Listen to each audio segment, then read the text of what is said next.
Maria asks a secret favor of Daniel, and Kane rocks Billy's world. Hello, everyone. Welcome back to my channel. I hope everyone is having a nice day. Before we begin the video, please subscribe and give the video a thumbs up. The Young and the Restless. Jack turns to Victoria for help. Lily resists Kane's relentless campaign to reunite, and Daniel gives Maria advice. At the Overlook, Maria thanks Daniel for meeting with her. He confirms Tessa doesn't know he came. Maria apologizes for the secrecy. Daniel assures her he's not judging her, and that Tessa hasn't told him much of anything. Maria sums it up by saying she's a mess. Daniel launches into an attempt to convince her to open up to Tessa, who's being hurt by what she doesn't know. Maria just wants to know how Tessa and Aria are doing. Daniel says they miss her, but they're okay. Maria has seen the bond between Daniel and Tessa. Daniel concedes she's very special. Setting up the inevitable, Maria declares that she's happy Tessa has someone to confide in, and asks him to take care of her and Aria. Worry, Daniel hopes she isn't going to do anything stupid.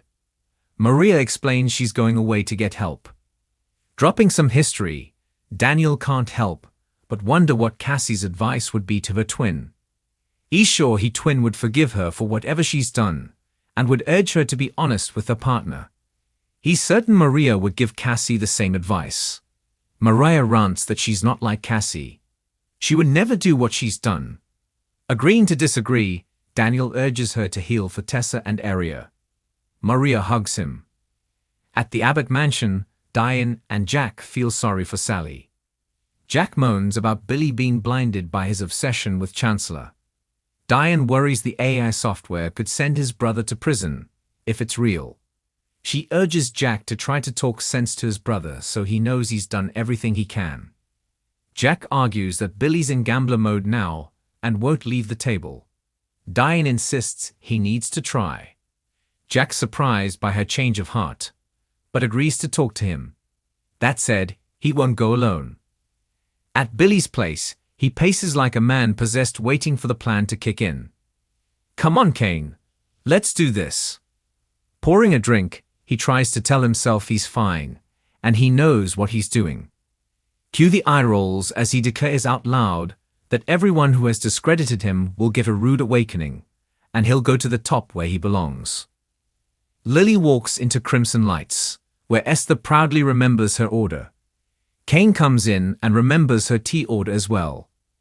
They fondly recall bringing the kids there when they were little. Seeing an opening, Kane remarks on Lily's well-preserved beauty. Lily's sure to remind Kane that they're not the same people anymore. They discuss their off-screen children for a while, and Kane manages to convince Lily to sit with him. Lily agrees, but only to talk about the kids some more. Finally, she asks why he's there, and if he's given up his plans. Is this just another con? Lily brings up Colin's name in a negative light and Kane gets irked. His father's heart was good. Lily shrugs, sure, Kane.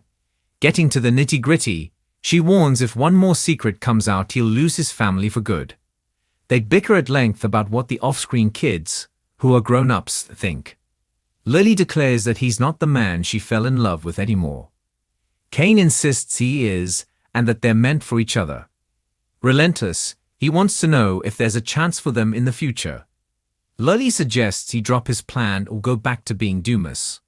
Storming out, she says she wants nothing else from him. Jack meets up with Victoria at Society and breaks the news that Billy's up to his old tricks. He wants her help to try to stop him. Jack fills her in on her ex's partnership with Kane and the AI software. Jack and Victoria show up at Billy's house, where he assumes Victor told his ex-wife about the AI. Jack says he came to Victoria with the information. Billy realizes that Sally sold him out. Jack defends her and explains they're all worried about him. Unsurprisingly, Billy's not interested in their point of view. Like a true addict, he argues with them at length heatedly, defending his plan to risk it all for revenge.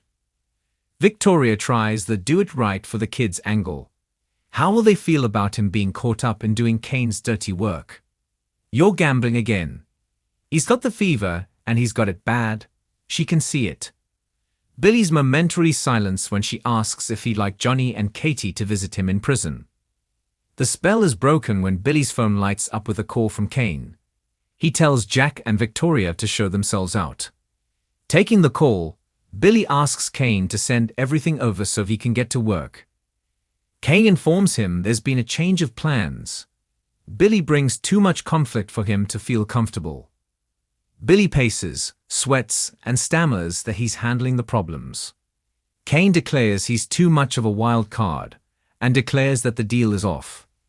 Thanks for watching this video, and please subscribe our YouTube channel for more update news.